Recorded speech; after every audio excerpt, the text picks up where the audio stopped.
Well, it's a little bit dark inside. I don't have any lighting here. Of course, I have no utilities at all at this point.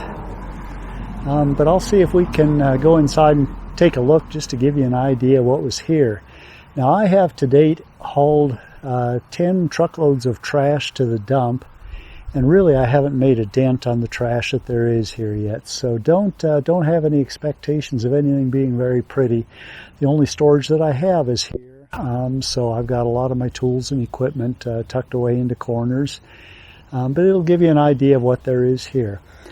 Now, this was built as a Dogtrot style cabin, meaning that there was a cabin built on each end with an airway between the two of them to help keep things cool during the summer. So a lot of that detail has been covered up, but we'll talk about that a little bit too. So stick around.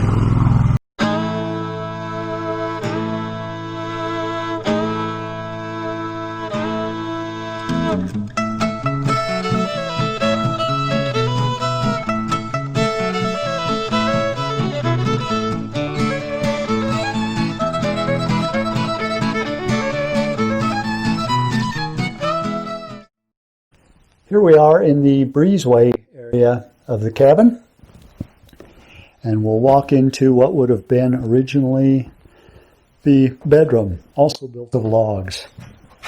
Now, when I restore this house, the entire inside will be restored back down to the logs.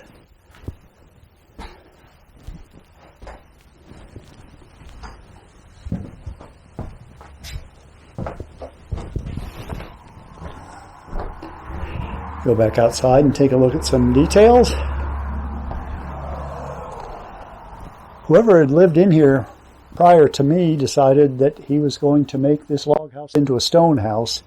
And he got started on this corner, really did a pretty darn good job of stone masonry, but it doesn't really fit the rest of the house, so that will probably mostly or all end up coming down.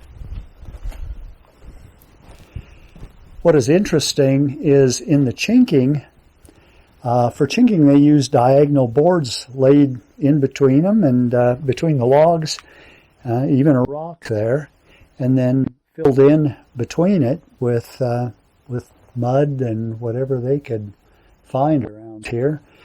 Typically chinking had to be done once every year or two. Down here is their spring house, and actually it's the only water source that they used for drinking and for pretty much everything back when it was lived in some time ago. I don't think the house has actually been lived in for about 15 years.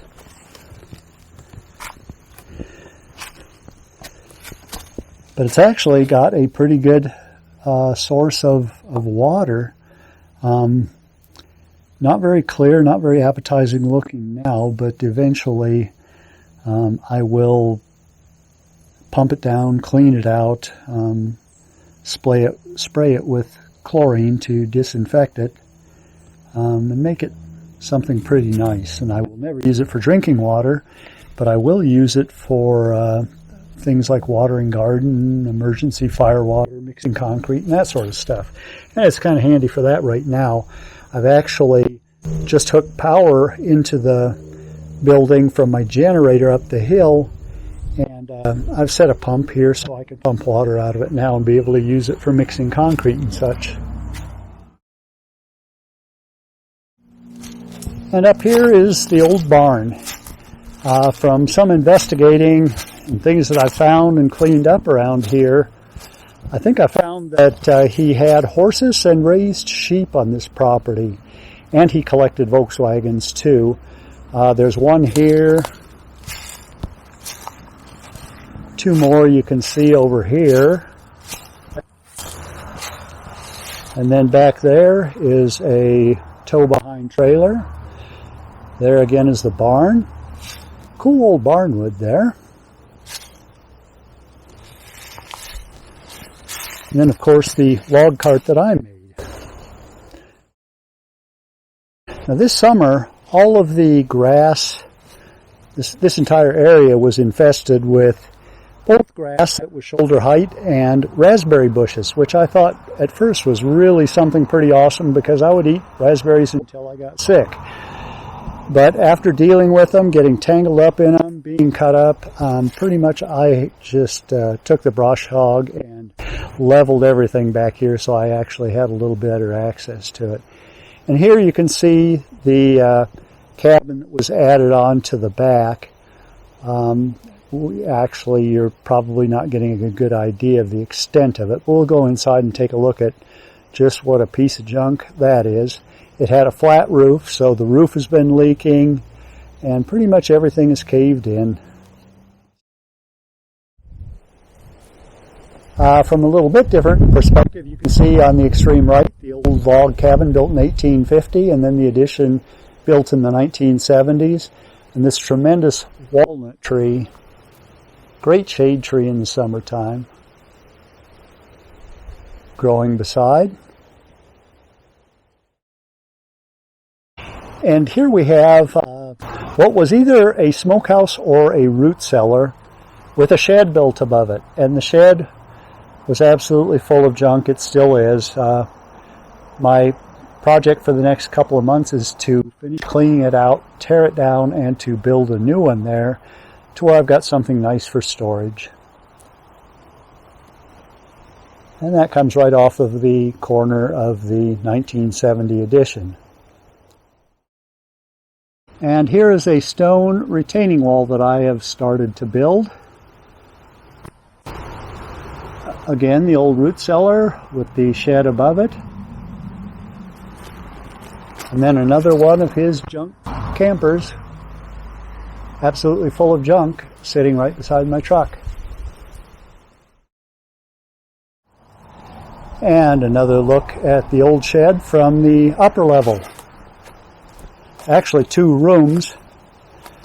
Part of it was built on a concrete slab, and then the other part was built above the old root cellar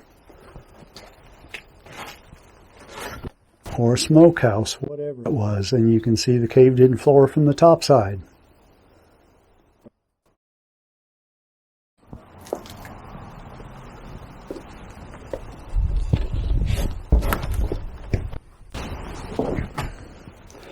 And here we are in the 1970 addition. That would have been their dining area.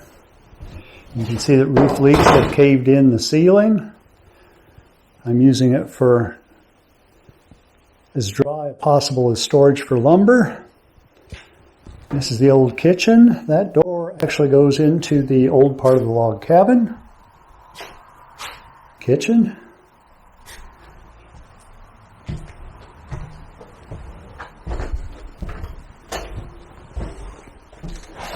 They had a bathroom here, and then another bedroom that really had a nice finish, but because of roof leaks, it's been destroyed. This room I've already had 1 truckload of trash out of. I had a total of 7 truckloads out of this old portion of the house, so nothing was very well cared for. And then last but not least, one of my favorites, this old maple tree. I have no idea how old it is, but it's about 5 feet in diameter at the base and close to 100 feet tall. And it's really pretty when it's full of leaves. I would have loved to have been here when they were changing color.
It's a chilly autumn evening here in the Ozarks of northern Arkansas, so I thought it would be completely appropriate to end this video tour sitting in front of a nice cozy fire.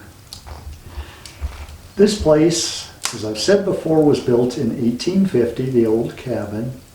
It's one of the original homesteads to the state of Arkansas. Arkansas joined the Union as the 25th state in 1836, so the state was relatively young when this place was built. One of the things that the state does for residents of original homesteads is to give us a pretty tremendous property tax break. I think I'll be paying something less than $200 a year in property taxes once I get to living here, which is a pretty darn cool thing. Well, I hope you enjoyed this. If you did, I'd appreciate the thumbs up down below on your left, and if you didn't think too much of it, I'm okay with the thumbs down too. Over on your right, there is a subscribe button if you haven't already hit that. Please share this video with your friends if you've got anyone that you can think of that might enjoy it too. There is a bell down there that you can also click on, and if you do that, you'll be notified every time I upload a fresh video. So thank you for your time. I'm glad we had this time to share together. Until we meet again, have a great night.